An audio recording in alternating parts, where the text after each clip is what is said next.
म्हणताय आठवण तुम्ही द्यावी पाठवून ही माझी सांगा कापून माझी कापूनती। याचा अर्थ असा आहे की माझी तळमळ तुम्ही देवापर्यंत पोहोचवा। माझी तळमळ तुम्ही लक्षात घेऊन माझी महत्वाकांक्षा माझी इच्छित होत नाही, काहीच नाही, फक्त उगा अर्थात आयुष्य दिलेलं आहे, शिल्लक आहे म्हणून जगायचं, काय करायचं हेच माहिती नसतं, जगायचं फक्त।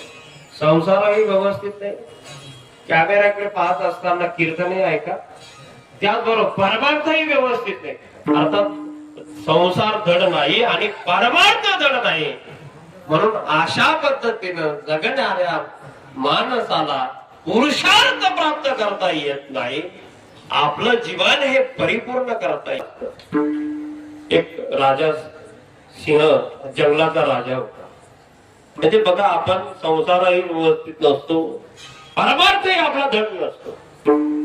सिंह जंगलाचा राजा, त्याच्या मंत्रिमंडळामध्ये 3 मंत्री होते, कोला होता मंत्रिमंडळ। एक दिवस ठरला आता मंत्रिमंडळाची बैठक करायची, तो जंगलाचा राजा सिंह आणि हे सगळे मंत्री तिथे हजर होते, मीटिंग ठरली, त्यांची बैठक ठरली, सगळे मंत्रिमंडळातले सदस्य तिथे हजर आणि शिकार करून अर्थात सिंह तिथे हजर झाला। तोंड खराब झालेलं होतं, ते रक्त तोंडाला लागलेलं होतं, मांस तोंडाला लागलेलं होतं। आणि मग राजे तिथे आले, सिंह राजे तिथे आले, तो दुर्गंध तिथे यायला लागला, वाटतं आपल्याला फार आपलं तोंड ओटावर असतं, पण कसं बोलावं यांच्यापासून आपल्याला काही धोका होतो की कसं बोलावं, ओटावरती असतं। तसंच मंत्रिमंडळाचं झालं बरं का। आता त्यांच्या तोंडाला मांस लागलेलं, रक्त लागलेलं, ते शिकार करून तिथे आलेले सगळ्यांनी आपली नाकं मुरडली, वास यायला लागला, आणि हे सगळं दृश्य बघितलं सिंहाने, म्हणे आपण राजा आहोत आणि आपल्याला बघून सगळी नाका मोडायला लागली, आपल्याकडे रागानं बघायला लागली, असं आपलं काय चुकलं? तेव्हा बाकीच्यांनी सांगितलं, अहो आता झालं असं, तुम्ही इथे आलाय, मंत्रिमंडळाची आपली बैठक आहे, थोडं तोंड साफ जर करून आले असते तर बरं झालं असतं। आणि मग आता एक काम केलं त्यांनी, आपल्या मंत्रिमंडळातले जे सदस्य होते ना, त्यांना एका गवत खाते, हरळ खाते आणि शलका माल खाते, तिचा नंबर लागला पहिला, कोणाचा? शेळीचा। तसंच आपलंही तसंच आहे बरं का। मग शेळीचा नंबर लागला, शेळीला बोलावून घेतलं त्या सिंहात राजाने, बरे सांग माझ्या तोंडाचा खरंच वास येतो का? आता ती शेळी बिचारी शाकाहारी, जवळजवळ बहुधा शाकाहारी माणसं खरंच हरळ खाणारी,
ज्ञानेश्वर माऊली नादात माऊली ज्ञानेश्वर माऊली विठ्ठल जय जय विठ्ठल जय जय विठ्ठल जय जय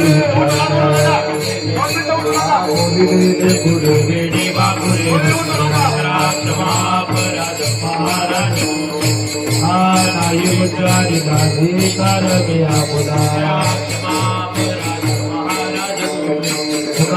ज्ञानेश्वरा कृपया भयंकरा ज्ञानदेव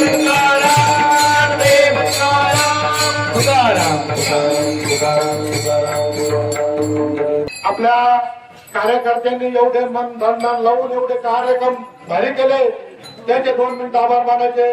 आपल्या गावात तलावाप्रमाणे सारा मार्गाला जाणे गरीब पारे आजच्या 7व्या दिवसाची सेवा भागवताचार्य दोघे महाराज शेऊरकर यांनी आपला नळे काढून आपल्या कार्यक्रमाची शोभा वाढवली. त्यांच्या बरोबर आलेले त्यांचे गायक आणि मृदुंगाचार्य त्यांचे आभार मानतो. तसेच आपले सर्व बंदी मंडळ यांचे आभार मानतो. आज ते सकाळचे परवाची सेवा